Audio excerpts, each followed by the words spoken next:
right down the road from me. My other grandchildren are right around in a circle around me, so it's kind of neat. That's cool. That's it.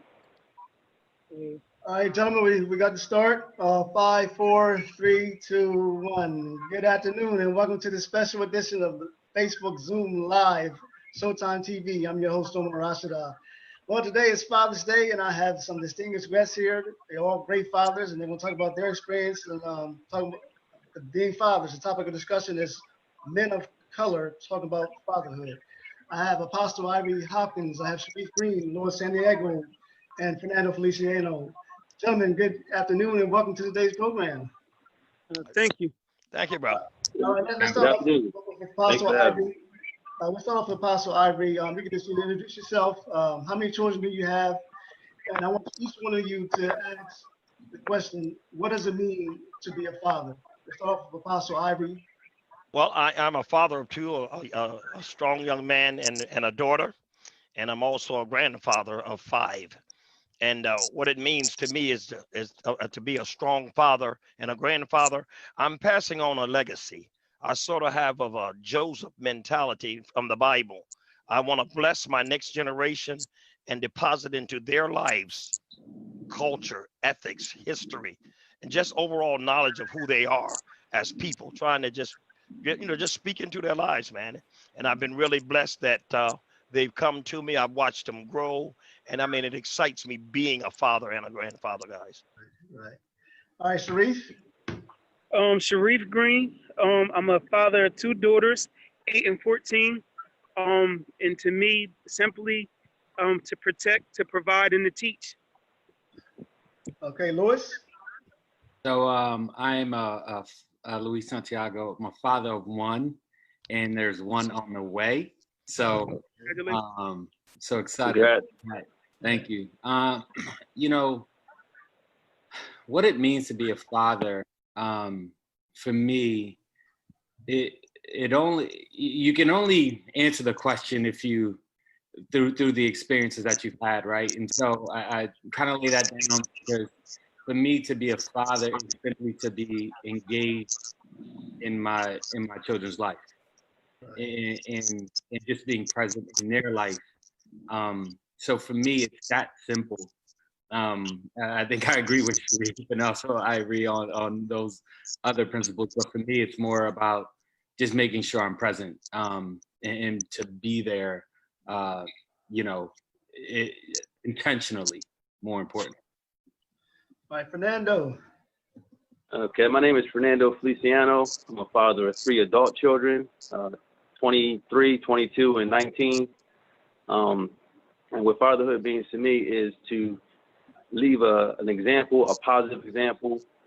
I always tell my children that, there's going to always be a lesson or a message in anything we do, even when we're not even doing it, is there. So I told them that there's going to be good things you may see, there's going to be bad things we may see, things you're going to learn and not things you're going to do, things you may see me do that you say I'm not doing that, things you see me doing say I'm going to do that. But I do want to what Apostle Ivory said, which is something that for the last couple of months I've been really putting the emphasis on. The footprint in my children's life is to build a legacy, to create generational wealth, teaching them about financial IQ, as well as how to be a good person, a good human being. Even through some of my mistakes that they've seen, I was able to explain to them, like, this is something that you don't want to follow. But again, just really setting and putting that footprint in, so leave something behind for them, and then the vice versa, to do that for their children, and then hopefully pass that information on. Knowledge, love, like you said, knowledge of who they are and what it is that as parents and that I want to leave with them, because you can leave money, and if they don't know how to properly do it, I mean, we always want to be better parents, want our kids to do better than what we were, and to me, that means leaving knowledge, leaving some type of mold within them so that they can carry it on. Because you leaving them money, they don't have no idea what to do with it. They're just going to spend it. And a lot of times you got to teach your children how to become financially responsible, as well as how to be morally correct to the society within what you believe in. So you're being grounded in what you believe in. All right, this next question I want to start off with Apostle Ivory, and if anyone else want to chime in, they can. Apostle, I was on social media, I think it was yesterday, and someone posted a picture on Facebook. They posted a picture of a mother, a father, and the children. That was the past. In the present, they have mother with 4 different kids, and father picture wasn't there. So over the years, you've been a man of God, so you talk and counsel a lot of people. Do you think that the family dynamics has changed from maybe back in the 60s, the 70s, the 80s, maybe when you had the 2 parents living in a nice home, had their kids, where today, man, I just see too many single mothers. Fernando and I, we grew up as neighbors together as children. We both had single mothers living in their home. So have the family dynamics changed over the years, where you don't see people married? You see a mother with her kids. Father, you may marry somebody else, or you may not be married. What's your point of view? My point of view is that circumstances, and I say this in honor of the mothers, I will say thank God for what they've done and gone through. We will never forget that and whatnot. And then in the honor of what we're speaking of today as men, there were many reasons as a counselor and leader that I have seen that the family has had the absent father, which many of us, we plan not to be, not to duplicate. You know, when I hear you talk about the mother raising singly, they've done great jobs, but it was what they had to do. One thing about all of our culture, we're going to do what we need to do to make the family work. But the overall best is when the father and the mother can have that knitted family together. I will share something that was on my heart, guys, and I think you will love this. When my daughter was in college, she came to me one day and she said, Dad, she was telling me about a young man that she was planning to date. And as I sat down and talked with her and listened to how he talked to her, how he treated her, I said to her, Jackie, I said, do you know? Now listen what I'm getting ready to say, brothers. I said, do you know that I was the first man in your life? And she looked at me, oh, Dad. I said, no. Now, baby girl, don't miss this jewel of wisdom. I was the first man in your life. Because I am there, because I was there to raise her, there to speak into her life, I said, being the first man in your life, look for the qualities that you saw in your father. Do you get it? Here, I know that there are many that have been raising children on their own and they've done the best that they could. But as men right now sitting here, we want to see the father step up and what have you, and be in the life of those children, because we are their first. I was the first man in my daughter's life. And I said, how did I speak to you? How did I treat you? How did I embrace you? Did you have to chase me down, or was I there to make sure I covered you and looked out for you? If you can't find that dynamic in anybody that wants you in their life, then they're not the chosen one. So when I speak about the absent father, I have to speak even stronger about the value of the present one. And there are many brethren out here. We're not here to condemn failures in homes or marriages and family. Life happens, but we got to live. But God knows, I believe that the strength of the dynamic of the family today is to bring back a strong mentors, fathers. If not fathers, just mentors. That's necessary and needed. And then I'll back off a nephew and let others speak. All right. Anyone else want to chime in? You know, I'll chime in. So, so for the past 10 years, I have a business called Father's Defense. And on a daily basis, I hear stories from fathers about how they're being pushed out of their child's lives, be it through like the custody system or child support system. So my view on this I can even admit it may be skewed from what I deal with on a daily basis over the past 10 years. But I seen like, I can even say like some women being praised to raise a child on their own. I was on Facebook the other day, and they actually have an award. They had an award ceremony for single mothers, and I thought, like, yeah, it's okay. Like, are we celebrating single mothers? Are we celebrating an inability to get along and compromise with the opposite sex? So, like I said, what I deal with on a daily basis, it's kind of like it's a pride in being independent and being strong. And I see a lot of fathers being pushed away, and it could be from a simple mistake. We all make mistakes. I say it's nothing like a father's mistake, because if a father makes one mistake, he's listed as a deadbeat. And you know what I mean? You have a child that makes mistakes, you have mothers that make mistakes, and you rarely hear the phrase deadbeat mother or deadbeat son or deadbeat blah, blah, blah. But a father is always a deadbeat after one mistake. Not always, sometimes after one mistake. So I think like along with, you know, what Brother Ivory was saying, we also have this culture that's being nurtured of I don't need no man. Mhm. And I think that's very detrimental to the raising of a family. Hmm. And I like to chime in is that I'll try to make it short and sweet. And Omar, you're right. We did grow up neighbors, and our brothers and our mothers separated, so it was difficult. My father being in and out of my life and very inconsistent with it.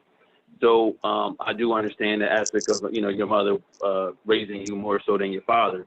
There was a few things that I learned from that immediately is that if I'm going to have a child, and I want to be in that child's not just financially, because you already know the court system gets involved, and they want, and I went through that process, and I did have to actually kind of, fight to see, to have some type of visitation for my children. But I did, I said to myself, I wasn't going to be a teenage father. I wasn't. I had my first child at 20. So I was grateful for that. That was something I wanted to do. And when I got my child, when I had my first daughter, and I knew that at that point that, I had a responsibility to be there for her regardless. And it was tough, it was still tough. I felt that I was still a little bit immature, but I was able to be with her. I spent my quality time with her outside of her mother, because we weren't together. Which again, does talk about what Brother Ivory says, is a lot of times, we have babies outside of wedlock, or we were in a relationship and it doesn't last. So, and it's a generational thing. So I wanted to break the generational curse a little bit, as they say. My father was inconsistent in my life, and I said don't want to be inconsistent in my children's life, regardless how we may have issues. But I'm glad to this day, I'm still close with my children. Still got some work to do always, but I'm there for them, and they know that. And so yeah, single mothers, kudos to them, but don't make it difficult, as Brother Sharif Green said. Don't make it difficult for the children, because I've been through that process for all my children. My son as well. I had to get, I had to fight for visitation for him.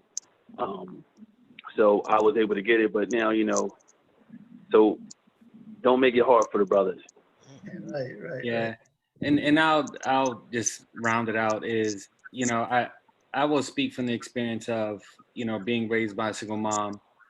I have two older sisters who are some of the strongest women I know, inclusive of my mom, and then having a brother behind me.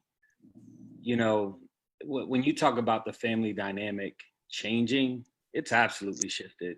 I mean, I don't think any of us could sit here and act like it hasn't, whether it's a result of, different systems in place. I mean, there's a bunch of challenges for men in general, especially fathers.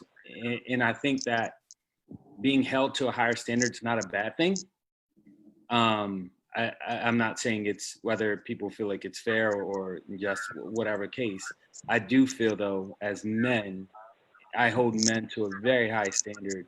I believe that we have to be above reproach for the sake of setting an example for our families. And so whether whether my father had learned that lesson or understood that is one thing, or his father, right? Those things that are passed down. I know for me, my goal is to set that example for my family, is to be above reproach, is to look at the line and go, I'm going to try to be better than that.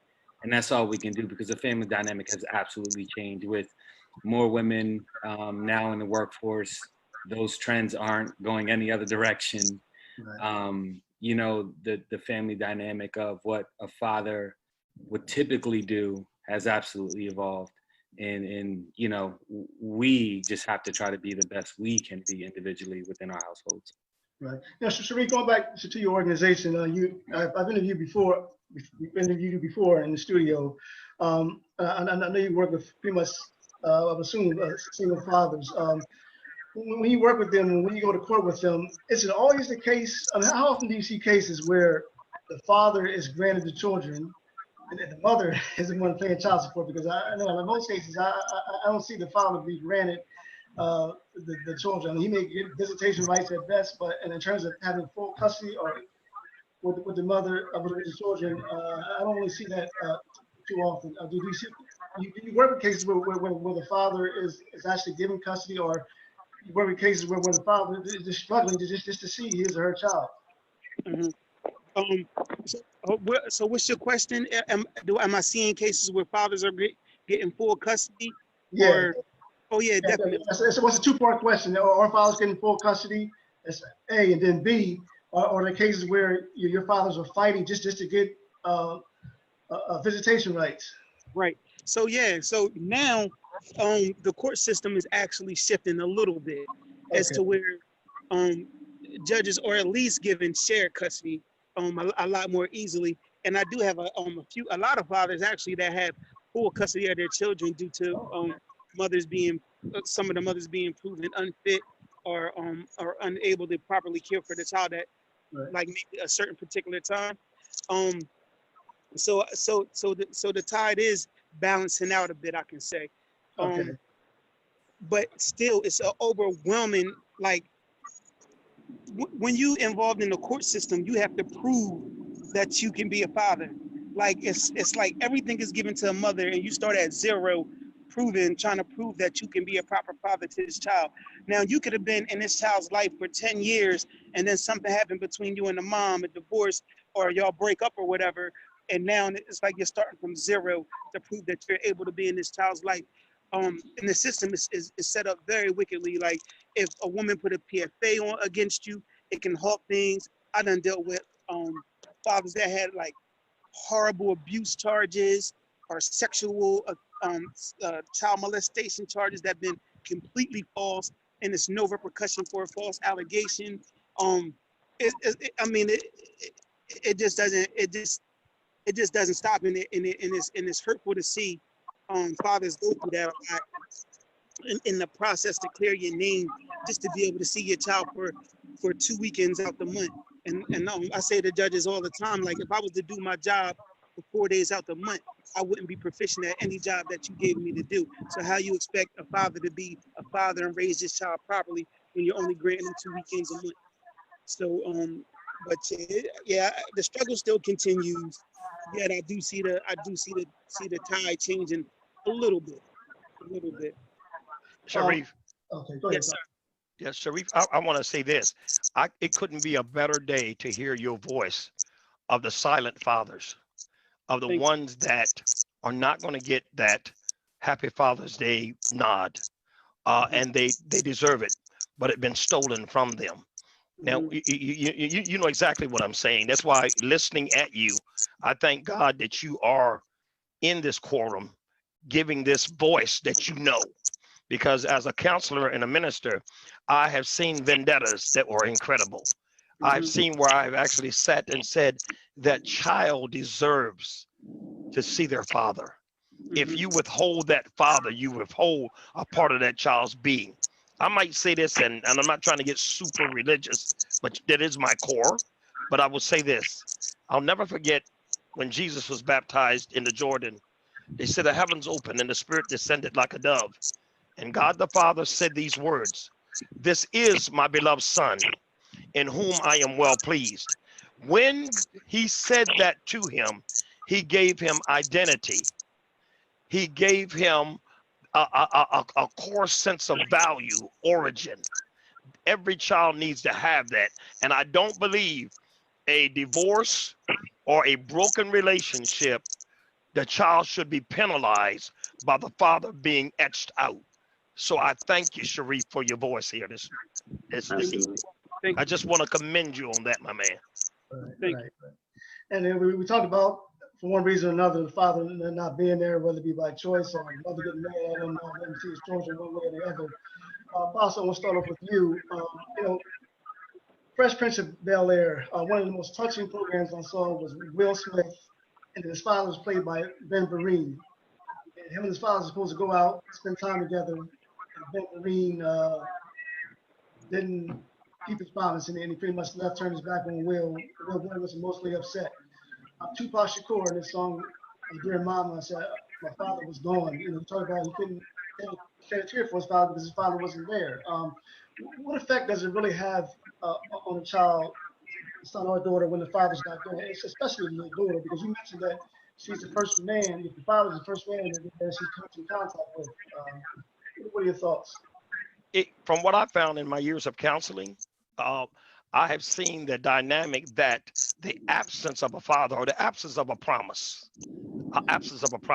someone that you're waiting to pick you up at 4 and they don't come, someone that the child is looking for to take them to the carnival or just spend some time with them, and you don't show up, it tends to cause them to have in their emotional makeup a feeling of absent, that you cannot trust a male to be there. And that dynamic can start shaping how you relate to men, how you relate to relationships, your expectation. Guys, I personally, being an older school dude, it breaks my heart to hear today's some of the modern opinions on what you can expect out of a man, when there are men like us, man, that we're there. We're going to pick them up. And I'm talking about, you may be separated and didn't make it. You may have a child that you had before you got married, but you do what you can to make that rendezvous when you say, listen, let me share one with you guys, and I'm not going to hold this long. My first wife years ago, her and I separated over simple issues, not getting into that right now. But I fought. Listen to this, Sharif. I had to fight and go to court to see her. I was a man that paid child support, kept trying to visit, and I was purposely shut out. And my daughter, when she was around 17 or 18 years old, one day, we were sitting in the house chewing the fat. Now, then I had already fought. The courts made her let me see her. Mm-hmm. And I kept it up. When I said I'd be there, I'd be there. And my daughter, Jackie, said something to me, and it stuck to me to this day. We're sitting down talking. She said, Dad, you know what? I said, what, baby girl? What's up? She said, can I tell you something? And tears was in her eyes. She said, you remember when you kept asking to see me and Mom kept saying I was gone? Or Mom kept saying that we had somewhere to go? She said, Dad, if you hadn't a fault to see me, I would have held that against you. She said, and tears came in her eyes. And she said, but Dad, you fought to see me. That's what made the difference to me. You fought as a father to see me. I say to any father listening at us guys right now, don't you stop fighting to see them, man. You might say, I don't want to put up with this woman's mouth. I'm getting started this, but it's not about her. It's about the history and the fingerprint that you put in that child's life. Absolutely. Oh yeah, guys, I'm getting a little bit emotional. Y'all just have to. All right, brother. Speaking it from the heart. Well, listen, I'm gonna actually give it to you. I'm gonna give it to you from both perspectives on the side, because Tupac was obviously me. I thought he was a revolutionary inspiration to our generation. There was messages in between the messages. Dear Mama was one of my favorite songs as well, and I can actually relate to my dad sometimes being faceless and being inconsistent with his visitations. There's times where he was supposed to pick us up, my mom got us ready, and he was a no-show, a no call, no show. And you know, not trying to discredit him. I mean, I'm gonna keep it real. You know, my dad was, you know, he was fighting a substance abuse, so of course, that plays a role in his thought process and what was going on. So I understand that perspective, and I grew to have a dislike for my dad. I really felt like he could have been there for, especially when my mom was working 2 jobs to make sure we maintained.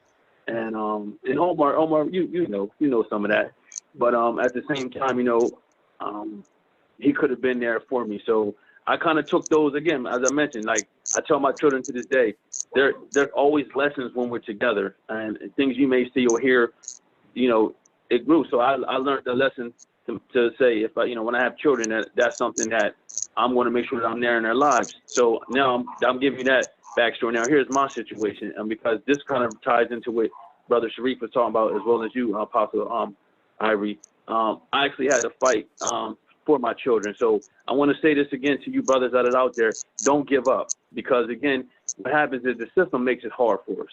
They do. If you put in a petition, sometimes you got to fill out that paperwork, man. You got to sit there and do that. You know, you got to show up for them court dates, because if you give up, they're going to give them all the benefits, and then when you decide to try to turn around, it's going to be twice as hard. I mean, I had to fight in front of, I had to go in front of the judges, you know, take time out of my job, and you know, I was there. You know, of course, child support was on my back, but that was to me. I can live with that. I took care of that. I did my child support. My important thing is I wanted to be in my children's life. I wanted to have an influence in their life, and I wanted to dedicate that. I had to fight for visitation. My son's mother tried to relocate without authorization. You can't do that. So I had to go to court to get that all taken care of, so that way my child was not going to be relocated without me being involved or giving in consent, which obviously it didn't wind up working, because I wanted to be in my child's life.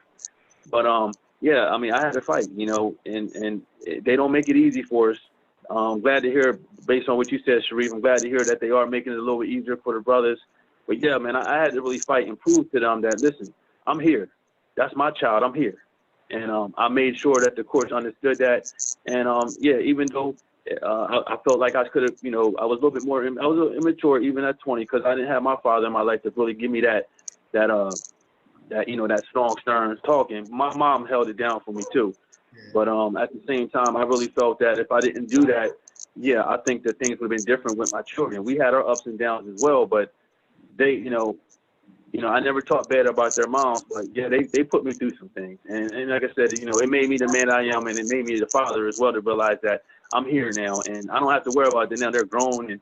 But yeah, I just wanted to just share my thoughts and some of my realities dealing with those things on both sides. My dad not being there, and then me fighting for my children so I can be there. Yeah, and great perspectives, fellas. I want to hit the question 2 parts. The first part is, you know, my dad was in and out of jail. He was, you know, substance abuse issues, drugs, selling, doing all that. We grew up on the Hill, 3rd and DuPont, Judy Johnson Park. I mean, say if you're from Wilmington, you know, and so with a lot of that, you know, I guess I didn't realize until I got older. Now I'll share my age for the sake of the conversation. I'm 33 years old. I didn't realize the emotional baggage I was carrying with my dad not being around and choosing not to be around. My mom never withheld. He always had the option. My mom never withheld. I didn't realize the emotional baggage until 3 years ago. And I didn't realize the validation in a lot of the work that I've been doing in my life and all the achievements that I've gotten through college. I'm currently a VP at a large financial firm, one of the big 4 financial firms. All these things I was achieving in my life and I was pursuing was seeking validation from other people, because I never got it from my father. And I didn't understand that until 3 years ago. 3 years ago. And I remember moments looking back, and I remember when I was in college and I was taking the bus and I was working 3 jobs. I was getting kicked in the face, pretty much just grinding. And I remember seeing him at my cousin's house and I had anger. And I looked at him and I was like, you could have made this so much easier for me. You could have done that. You could have done those things. So I feel like Will's dad walking out, I felt a lot of that in that episode that you're talking about. I absolutely remember it because I felt that.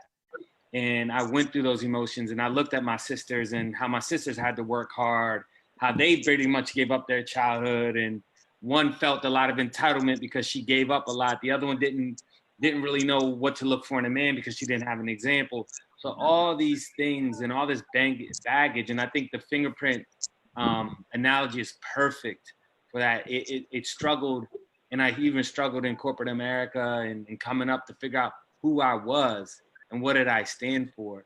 And so I had a lot of already core values, but I thank God that he brought in people like Uncle Phil. And I do have somebody in my life who I consider my father, and he taught me at 18 how to be a man, how to be a husband, how to follow God, how to do all these things, what it really meant to be a man. And he taught me those things. And so I think it's so important that episode 2 does show, Will runs over to Uncle Phil after and says, why my dad don't love me? Why don't he want, and it's so important that either we get an Uncle Phil, and it may be hard.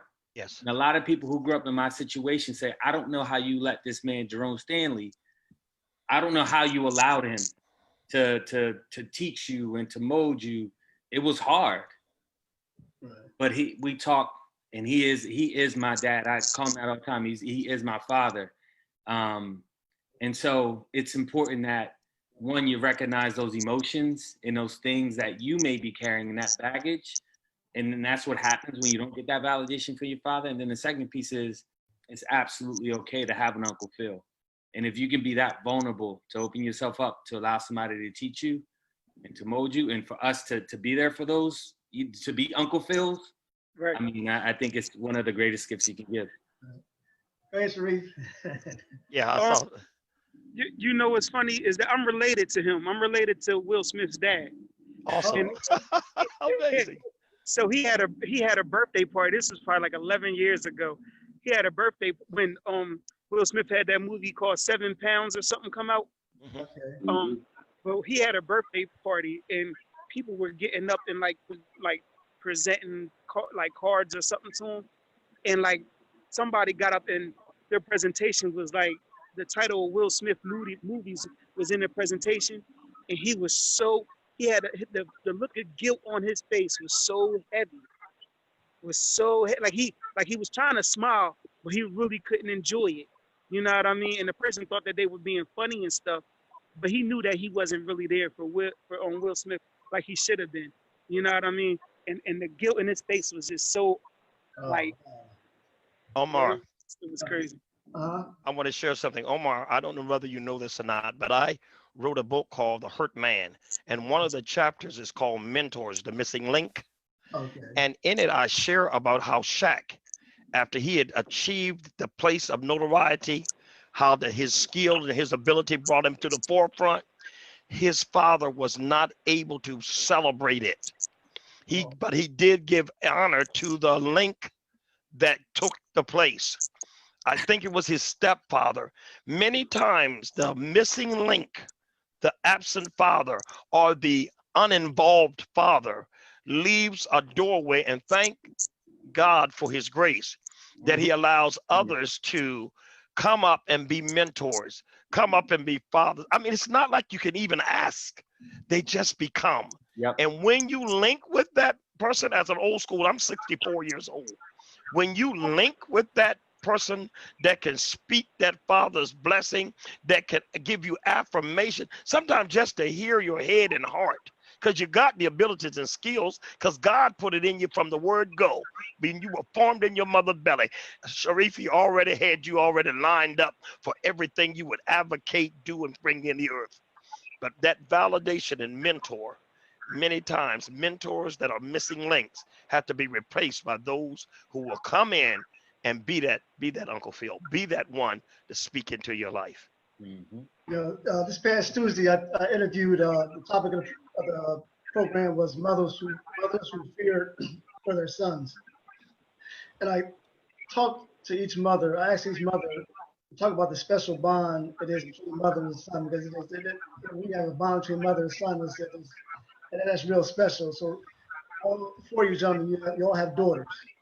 And so fathers have a very special bond with their daughters, daddy's girls. So we'll start off with Fernando, then Lou, Sharif, then Apostle. Talk about the special bond between you and your daughters. Okay. While he's overprotective. Yeah. Yeah. I know where this is going, man. I love it. I tell you what, there's a song called it's by Nas. It's called "Brothers Stuff for Brothers with Daughters." Stuff for Brothers with Daughters. He has actually a remix that says the N word, but we go with the brothers. So and it's really deep. And he talks about him having a child. So he said God messes with it for those who were players growing up. He gives you a daughter, and you know. So I have two. They both a year apart, 97, 98. I was busy, but I definitely have a bond with them. My first daughter, we have a closer bond. My second, we have a closer bond, and then my younger daughter. I'm gonna keep it real with you. My younger daughter, we had some differences, and I'm gonna be honest, a lot of that had to do with the mother. And I told the mother, never talk bad about each other. Don't tell her things about me that's negative, and I won't tell her things about you. Well, she said some things, so my daughter skewed my daughter's perception. My younger daughter, my older daughter, we bonded from the day we locked eyes. So we're close. We're closer than my younger daughter. But to go back to the mentor sport, what you said, my brother Miguel and my younger daughter are a little bit more closer, and it's okay with me because she's still getting good influence from my brother. And but my older daughter, we're close. But the bonds are, I have they're two different daughters, and our bonds are a little different. Me and my oldest daughter, our bond is really close. We cook, we talk about food, we talk about health, we talk about money. We just really share a lot of different things. We hang out a little bit more, and I instilled a lot into her. Obviously, she being my first, so she's into some of the things. She likes to fish. She's into certain things that we like to do.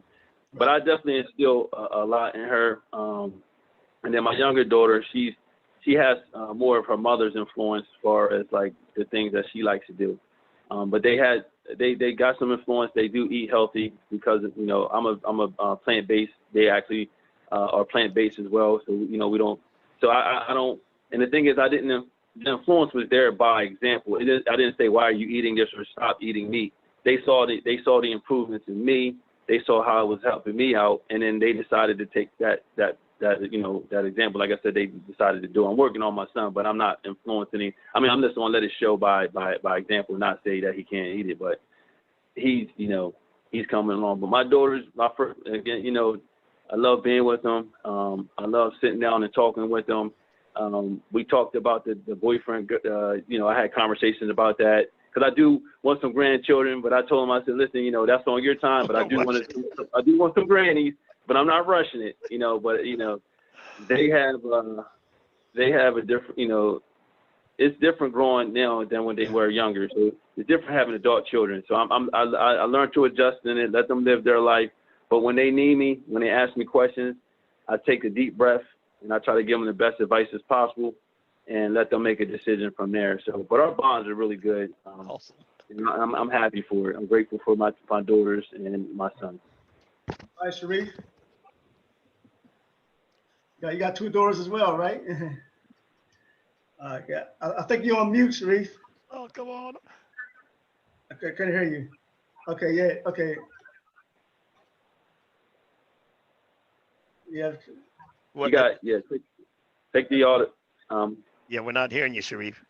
Yeah, your audio is on. There. Yes, yeah, take it off. Get it again. Yeah, it's back. There you go. It'll take a minute, hopefully. It's still low. Okay, while we're waiting for Sharif, Apostle, you want to go? Yes. Having a daughter actually really made me have a deep examination of of my male mentality back in the day to the present moment. And you know, when I saw that baby, man, and held that girl, it changed a lot. It changed my perspective about the mama, about the woman, about all of it. And I became a protector. And and you know what I say, guys, tell the truth and shame three devils. I had to protect my daughter from the mentality I used to have. Conquest and as many women as you can get, then that's what makes me the man. Mhm. You don't want that coming at your child. You want coming at your child the best life and the best person that they can be, and what have you. And you want and it has changed me. I'll tell you, when you father those children, those daughters, and sons, when you look at them, if that don't change your man, I'm telling you, you got to be a pretty hard dude. It will redefine your mentality. It'll make you a protector, a provider. It'll make you a sacrificer, man. You know, my whole life, even right now, guys, I'm gonna say this and get off.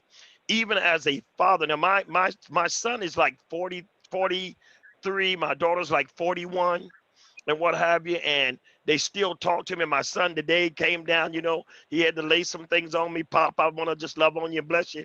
Just really touched my heart. My daughter, likewise, as I have shared. But even now, when I look at the female granddaughters, all of my grandchildren, I got 3 girls and 1 grandson, 3 granddaughters. And I'm telling you, that the legacy of that is still going on, guys. I just want them to, it's changed my life. That's just the best way I can tell you. It has just changed. I love it. I'll say this, guys, and get out your way. I tell them I have one superpower. That is the OP. That is the dad and grandpa. That's the superpower I got, man. Yeah. Okay, Go ahead, I'll let somebody else talk, man. Okay, we'll go to little bit Sharif. Sharif.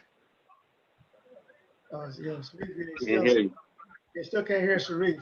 Still can't hear you. Man.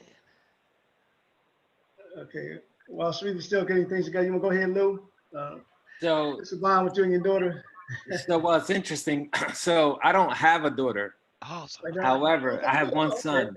Oh, However, this is all foreshadowing what I'm saying is coming. okay. Right. Okay. So, Okay. so what we can do is pause that question for next year, and I will absolutely tell you how it changed.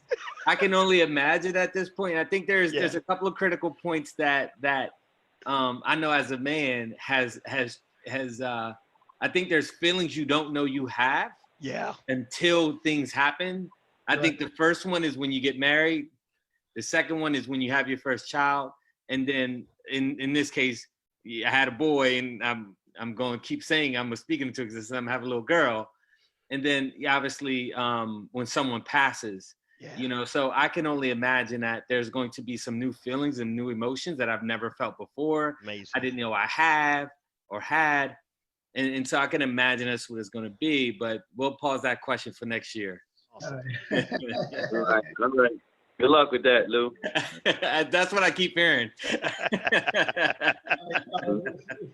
Sharif is good, we'll go with Sharif. If not, I'll ask a follow-up question. So you want to go off and come back on again? We'll see if that works. Okay, I'm gonna try that. Okay. You on now? You on now? You're We on just heard now. you. We heard you. Y'all hear me? Yeah. Yeah, we can hear you. All right, you good. Whatever you're doing, don't mess with it. Don't change it, man. There you go. You know, so I know something about my daughters. Yeah, about your daughters, a special bond. Because you got 2 of them, right? Yeah, I got 2 of them. So, like, to my daughters, I'm like everything. You know what I mean? So it's nothing like having a daughter. When my daughter's mom was pregnant, everybody's like, "Yo, you want a boy? You want a boy?" I was like, "No, I want a girl." They was like, "Why you want a girl first?" I was like, "So I can be all mushy and do all of that for, you know, as long as ever." So but yeah, my daughters is like, I don't know, they like the way they look at me and and the way they know that I come through, they look at me like I just can never fail them. You know what I mean? And it makes me not to ever want to fail them. You know what I mean? So like, no matter, I'm glad I got a job where, you know, I can show up to whatever she's having at school. Their first days of school, I'm there. I take them. I'm so glad that I had that type of flexibility in my life, because like my daughters, like they know that I'm going to come through. I remember a real quick story. I remember my baby girl, like 3 years ago, broke one of my mom's figurines or something, and she was like, "My dad will fix it." Like they just know that I'm gonna make everything okay. You know what I'm saying? So it's like, you know what I'm saying? Like living with that feeling, it makes you always want to make everything okay. So yeah. Hey Lou, I checked this out from Fernando and Sharif and myself, man. They got a way they can put you in check. That's weird. I mean, it's. Lou, I'm telling you, when you experience it, you'll know it's different than your mama, and it's not quite your wife. But this little person can put you in check, and you be trying to please them. I am. Am I right, Fernando? I'm ready to give you an example right now. Listen, my daughter checked me at my mom's birthday party. And I was like front and center. So yeah, the thing is, you're right. They definitely give you a different perspective on things. And they're, like I said, my daughters are now, they're adults. But you know, I sometimes I let them lead. Sometimes I take care of it. You know, and the thing is, you know, it's right on. Sometimes I'm like, you know what, she's right on. And I give her kudos, and I let her know, my mama, you were right. You were right. Thank you. I love you. Told you, Dad. I told you. So yeah, you know, it's a different experience, you know, and you know, hopefully you get to experience that with the daughter, because like I said, I had two girls first, then I had my son. I was the opposite of you, Sharif. I wanted the boy first, but I got the girl. But look, each one of you guys, I'm seeing these strong men, man. Y'all are men's men, and each one of y'all melting, man. You know, Sharif, your sound again, bro. No, you got it. Each one of you guys, I'm seeing them out. This is what I'm talking about, Lou. Each one of these tough soldiers melted. Yeah, I sure did, man. For real. You know, with all that's going on in the world, with these protests, the murders of black men, I want to ask you gentlemen the same questions I asked the ladies. Fernando, you have a son. Have you had that talk with your son in terms of what to do if he gets stopped by the police? If any of you, even your daughters, because nowadays, you know, having the Breonna Taylor, I mean, women are being stopped. They're having conversations with police officers as well. So I'm very interested to know, do you have that talk with your daughters as well? Let's start off with Fernando. Well, I actually have a story. We're coming back from Rock Hall, Maryland, from the fireworks show last year, and the cops was in the back of me, and my son was in the car. We were talking, and I was like, "That's the cops in the back of me." He was like, "Oh, okay." So he pulled me over, and so I told my son, I said, "Listen, just, you know, stay calm. Don't ask anything. If he speaks to you, then you can address. But other than that, don't say anything." So he actually had to experience it live on, and he said, "Hey, I just wanted to make sure you're okay. I saw that you swerved a little bit." I told him that, you know, I was putting my GPS on, or something happened with my GPS, and I had to hit a button because I'm not familiar with the area. I had Delaware tags, so he knew I wasn't from there. And I said I was just coming back from the fireworks. So he's like, okay. But he didn't ask me for my license and registration or what have you, so I didn't go to that experience. But that was a different conversation where he said, you kind of talked that into existence, that because you said that he's in back you and he's been in back you. I said, well, when you learn to drive, when you have a report to police, if they're spending a lot of time in back you, a lot of times they're running things or they're looking for things. So, and at that point, I said, you know, it's really about listening and complying, but, you know, things are different now. So, you know, we're able to record.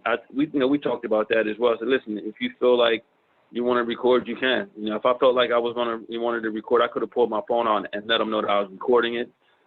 If I'd have had, you know, certain situation, well, you know, even if you have a registered gun, there's certain precautions that you have to be able to do when in a situation like that. You know, if you actually have a registered gun on your person, there's certain things you need to do to do that. So I had a conversation with him.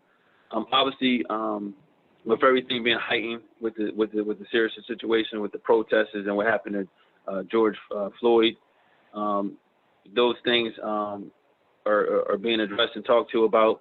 And yeah, that's probably another topic that we're going to have to rediscuss. But we actually, you know, he was actually when I got pulled over, and I just said I was really tentative as I told him. I said, listen, you know, look at their body language as well, but at the same time, listen to what they're saying and answer it as that way, because you don't want to be like, what's the problem? What I do wrong? Or you don't want to become confrontational. You know, at the end of the day, you know, if you did something wrong and you know it, own up to it. So we did have that brief conversation, but not anything to the extent to where, you know, what happens if, you know, they are overly aggressive. And that's something that I'm glad you said. It's something that I probably do need to discuss with them moving forward. Okay, well, I guess his son's too small right now, right? He's a little one right now, right? So I guess we're talking he's driving. Actually, I let him drive when I picked him up. No, I'm sorry, I was talking to Lou because he has a little baby. I'm sorry. You finished, my fault. You still got some more, June? You still got No, some I'm good. Go ahead. I'm good. Okay, I'm good. Louis got a little man, so I guess it's too early right now, right? Yeah, it's it's too early at this point, you know, but on the topic, I mean, I think it's, you know, it's such a raw topic, you know, at this point, and so many emotions around it. Even as, you know, let me say it this way, there wasn't a lot of times that because I'm not a Black man, I'm not an African American man, I can never say that I fully have understood the fear of that engagement. I know the engagement, but I can't ever say I know it from that perspective of a Black or African American, because I'm not, and there's just never, there is though, you know, as I started to think about what's going on more, what the underlying root of it is, you know, unfortunately, when this president got into office is when I can say I first really then started to understand what it felt like to walk down the street and be fearful of just walking down the street. Because unfortunately, this president has decided to make an attack on people who look like me, Hispanics, Latinos. So, you know, I often ask myself, unfortunately, do I need to carry just to go to the gas station? Or what if somebody does say something to my wife who is African American, who's Black, and my son who's mixed? How do I start to play those situations out? And could that ever happen? And so I think of it, thank God that I haven't had to deal with it directly on at this point. But, you know, in those cases, I think everything Fernando said is spot on. It's more about you de-escalating the situation and staying as calm as you can. And I keep all my materials and everything I need at the top of, you know, my little visor. I ain't got to go nowhere. I ain't got to reach for nothing. I mean, all those same things. I look at their hand. Are they hands on their gun? You know, you still have to have a good sense of awareness. And so if anything, I hope, you know, even in that, while my son is too young to know, hopefully someone who watches this can at least take a step back and go, can I de-escalate it? Can I just go ahead and hear, yes, sir, what do you need? And so I think it's more important we try to take that approach. Obviously, Omar, all the underlying feelings are tough. I would like to share this to piggyback on what you're saying, Fernando and Louis. Yesterday, the dynamics of the emotional trauma that this caused even an old guy like me. My granddaughter, she has an electric bike, and she was going into one section of the area where we live at. And yes, there is drugs over in that area. There is. You don't need me cleaning it up. Call it what it is.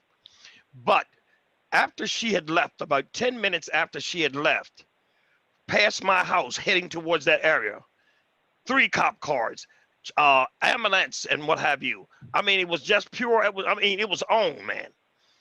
The trauma was so great. My wife says to me, "Honey, get up, grab your keys." and we immediately rushed over to the area to make sure she was safe. And that's the life we live. Now, like I told you, I'm not in the city, the concrete jungle. I'm a country boy in the cornfield. But the lack of trust and the fear of those who should be protecting us is so strong that I live in my section where I live at is rather calm and rather peaceful. I'm well known here. But the fear of the times we live in made me jump in the car with my wife, ride out to where the officers were at to make sure that my granddaughter was okay, because she left out in what I call in the open. She rides an electric bike into an area where they were going. I didn't fear the area. I feared the cars going to it, which were the officers. Now, am I saying all officers are evil or bad? I'm not saying that. But the psychological effect of the times we live in has made me, 64-year-old man, say this is more dangerous than Jim Crow. This is another level altogether. And I'm going to leave it at that. You want Simon, Sharif, or? Well, we have, can y'all hear me okay? Yes, Yep. You're perfect this time. Good. My daughter, my big girl, 14, she wants to be a lawyer. So what we often do is we have like mock trials. The last one we did was the Philandro Costello one. And this was probably like 3 months ago, but it hurt her so bad when she realized the real outcome of the trial. Even though she thought the cops should have been found guilty of, and it was like a simple murder, like a murder one or something like that, or whatever the lowest one is. And so she has a list and she has to study all of them. The list of like people murdered by the cops. And like yesterday, we celebrated Father's Day yesterday. We went out to dinner, and that was one of the things I asked her. I'm like, what do you think about the George Floyd situation? You know what I mean? And so we had a long discussion about that. It's funny because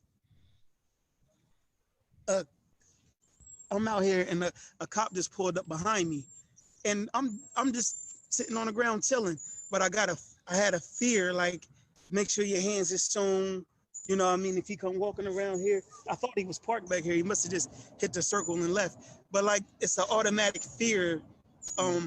I had cops pull guns on me before, you know, for no reason. And there was a post going around Facebook, like, how old were you when you first had a gun pulled on you by the police? And I was 10. And then there was like a lot of stories like that. And like we're like you're a kid, 14, 15 years old, and the cop is pulling the gun on you for no reason. So we had those conversations. Run the mock trials. My baby girl is there to witness them and everything. So I don't know. I just tell them to be respectful. To be honest, I've been treated more fair by cops than I've been treated disfair or unfair by cops. But it's those times where you're treated unfair are very scary. You know, it's very scary. Right. Because you feel like they can kill you and get away with it. Okay, Apostle already answered this question, so I'm going to start off with Sharif, Lou, and Fernando. Prior to having children, and once you had that first child, your child, did that change you as a man? Did you become more responsible? Did you become more humble, more steadfast? Or did you stay the same? Let's start off with Sharif. Yeah, it definitely changed me. The thing that it changed more is just like financially. You know how they be like, oh, raising a child is expensive and you spend money on this, that, and that. You know, like once I had my first child, like that wasn't true at all, because she wasn't expensive because she was a priority. You know what I mean? My priority wasn't getting them sneaks anymore. My priority had diapers for the month. So like, so yeah, it caused me to organize my life. Even now, you know what I mean? Like I started thinking of like 5 years ago, like I need to make sure I got a Husky life insurance policy. So then it got you thinking like that, and you know, and like really preparing for the future or their future, you know? So yeah, it definitely made me more responsible, if anything. Yeah, that absolutely. And yeah, having my child definitely changed me as a person, as a human being person, as a believer in God, everything, and increased everything, because I was one of those guys who was out there. Again, you know, I'm a city slicker, so, you know, I dibbled and dabbled. I was out in the streets mixing it up. And when I got the word that I was having a child, it definitely changed my perspective. While my daughter was, while my kid's mother was pregnant with my daughter, I was actually going through a court case that could have landed me 2 years in jail. So, you know, I had to make some grown up decisions. I had to put some money. I had to do what I had to do to make sure that I didn't have that time. And you know, God knew where my heart was in that situation. I don't got to explain that, but God knew where my heart was and how it happened. And he forgave me. And I think that and they saw a change. But yeah, one of my things I pray to God is, please, you know, let me see my child born. Let me be in their life, not being in jail. And he granted me that, because he knew my heart was pure in the situation that happened. Everything worked out financially, where I was able to get a top lawyer to help me, avoid jail time, I should say. I still got reprimanded, obviously. I did pay my dues to society. I paid that back. So it you know, but again, if I didn't have that notion that I wasn't going to see my child born, yeah, I could have probably said it would have been a whole different thing. But the minute when I had her, I just, to this day, and you guys that got the daughters, and even your son can remember when you locked eyes with her. I to this day, I can remember locking eyes with my daughter, and when I looked at her, and she looked as a baby, that bond was already in my heart, and I said, "This is my baby." And my cousin, he lived with, we had our own place at that point. My cousin had said something. Well, he was at a barbershop, and one of the girls, I guess, baby, was bad mouthing me as a father. My cousin said, "Hold up, my cousin's the daddy of the year. He has that child every day, every other weekend, even extra, and he takes care of that baby. He doesn't call for help. He don't call his mom. He's babying, he's feeding her, everything." I bonded with my daughter at a young age, so it definitely changed me as a person. I always wanted to be there for her and be with her and be with my kids moving forward. So it definitely was a blessing. It changed my life. It changed the course of my life. It made me understand that I can't be out here playing around with these streets. So I had to grow up and find a good job. Thank goodness, you know, my mom instilled a work ethic in me. And, you know, my daughters, they all, you know, they're in college now. So is my son, but they also work as well. So, yeah, it definitely changed my point of view in life as everything. They were everything. The reason why I'm not in that direction now is because of my daughters and my children. Absolutely. That's awesome. Hey, Yeah. Lou, Yeah. I want to address something to Lou. There was nothing more fascinating to me watching my son grow up and sitting down watching him. One day he said this to me, and it was awesome in my own heart anyway. I was going to help him with some things. You know, I live rather well. I'm doing good, real good. And I had helped him along the way with different things in life. And one day he turned around and he put his hands on my shoulder. He said, Pop, I got this. And it was like, I mean, I was going to, I can take, he said, Pop, I'm a man. He said, I got this. When you get that look from that son, man, and you know that you're no longer talking to a teenager or an undeveloped mind who's thinking like a kid in a man's body, when you get that, Lou, is going to blow your mind. When you hear him sitting talking to you, Imano, Mm-hmm. oh man, it's nothing like it. My son's a truck driver, and often he's real awake. He knows what's going on. He's into things, man. He's got a bright mind. The guy is absolutely bright. But just sometimes just to watch him and look at him and think to myself, not pridefully, but saying, you know what? I stuck with him and he turned out pretty good. I didn't get the manual when he was born because they didn't come out. I don't know where they put that manual at when they get born. Yeah, hey, Sharif, did you get the manual? I didn't get the manual either. Well, brother. I didn't. Well, Fernando, you didn't get it either. Well, check this out, man. I didn't get that manual, but man, when I watched the finished product of the man he became, when he told me that day, Pop, I got this. Man, you'll never believe how. Yeah. What it done to me, bro. No, yeah, and well, if there's no manual, that's probably then an opportunity. then right, the business spirit in me, right, saying, well, maybe with all this wisdom here, we just go ahead and create a manual. Oh, you're gonna write your So, own yeah, chapter, man. You're gonna write your own chapter in your home, man, in your attitude, in your actions. You're writing the chapter. When you absolutely. give them knowledge of what's out there, when you give them how to stand and become, that's writing the manual, man. Absolutely. Being there to speak into their life. Oh, wow, Yeah, God. no, it's and I was gonna say for me in terms of how my son has changed me, I say it's two things that probably really now resonate with me more. The first one is patience. My son has absolutely has challenged my level of patience. I thought that one couldn't be. I just didn't. And I'm still challenging that piece because I Mhm. just part of my personality. Um, it is granting me to be more patient. And I will say the second thing is he's really helped me think about my time. And now, I'm at a place in my life that I want more of my time back. And I want more of my time. I want to have more control of my time. And so, those things really, and even especially with this pandemic, has really allowed me to see how important having that time is, in his life, and as well as my wife. So I just think those are the things that now I value more than I once did before I had him. Before I had him, it was about me. It was about my career. It was about getting to the next goal, to the next goal, to the next goal. Again, all that emotional stuff. But after I had him, and now I look at him, and I remember we were taking like the newborn pictures, like 14 days, within 14 days of him being born.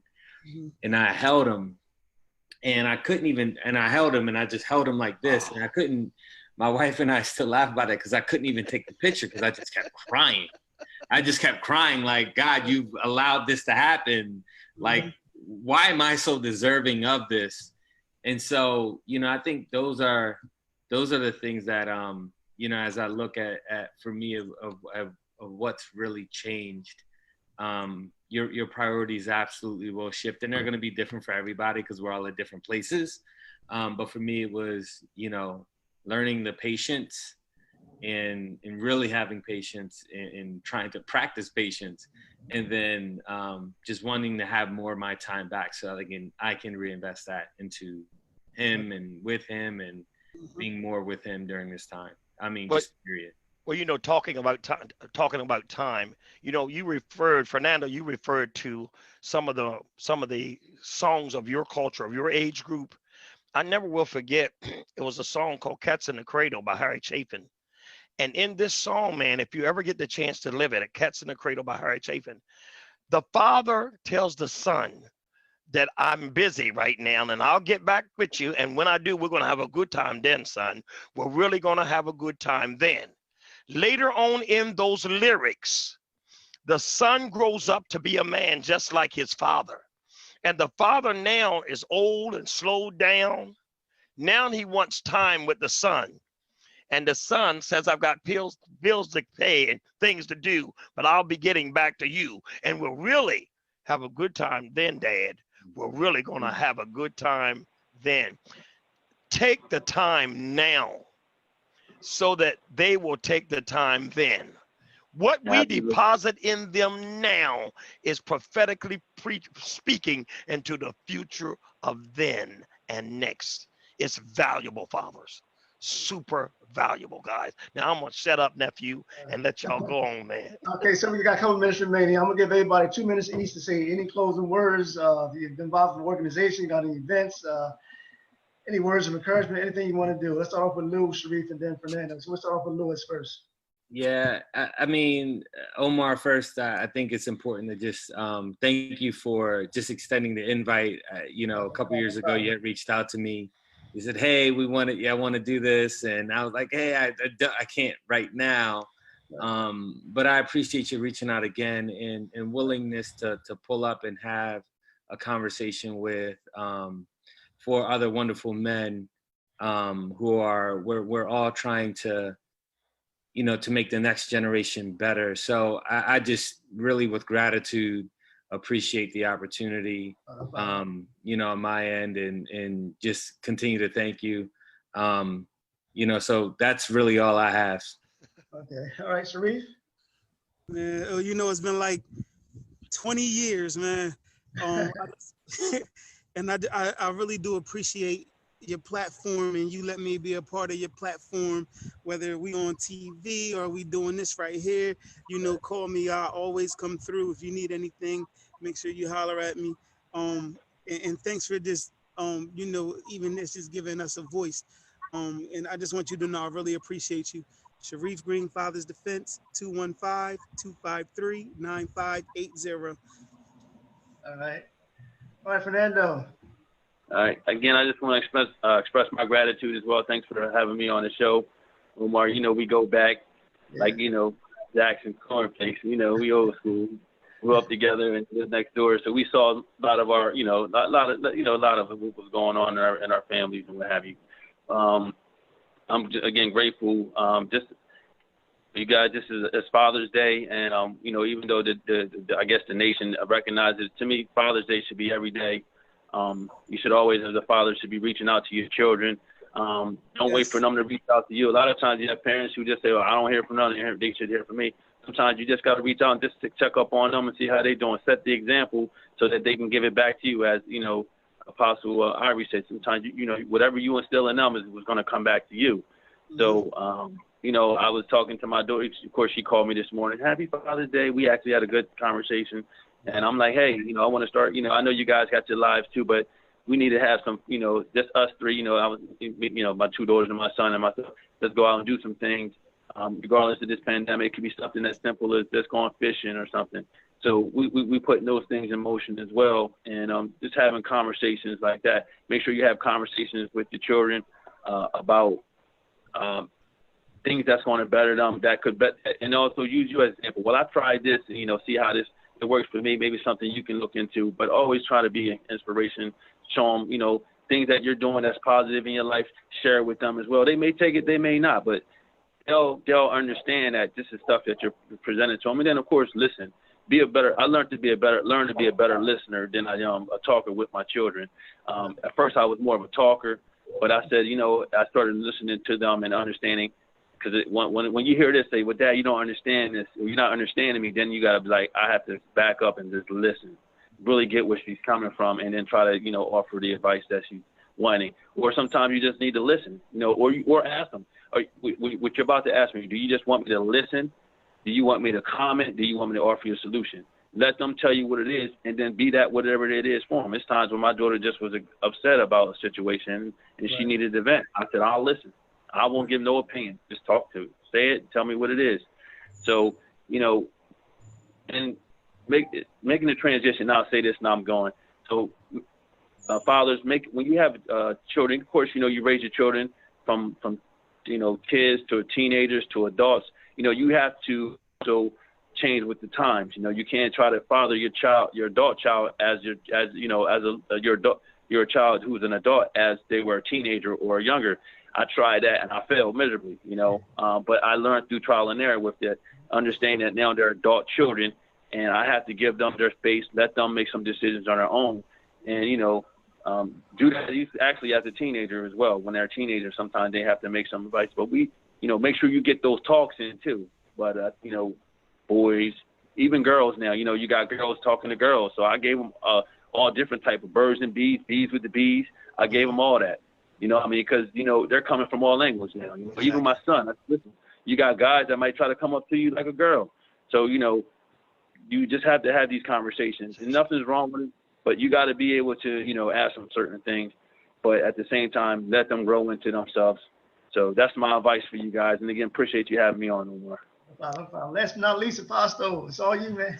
What I want to say first, I'm going to say to Louis, Sharif, and Fernando, I'm going to give you one of the greatest compliments a person can give you. I hope to meet you guys again. It's been a pleasure, man. It's been a pleasure, guys. And to my nephew, Omar, I want to tell you as an uncle, I am proud of you. I am proud of how You have been blessed in who you have become. I have followed your work. You didn't even know your uncle was even peering into what you've been doing. And when you inboxed me and asked for me to be a part of this panel, it was such a compliment.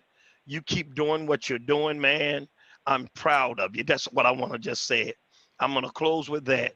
Your old school Uncle Ivory is proud of you, man. Keep doing what you're doing and be who you are. You've become a good man, and God is making you a great man. Keep him first. Keep your heart pure and do what you feel is right for your destiny, and you'll be okay, nephew. Love you, man. I love you all. So thanks again, guys. I may be calling you guys in the future for some other shows, but happy Father's Day to all you guys. And once again, I'll see you guys whenever. Happy Father's Day, gentlemen. All right. God bless you guys. Happy Father's Day to you all. God bless you now. Live in Bye-bye. love. Thank you. Live in love. Live in love. All right.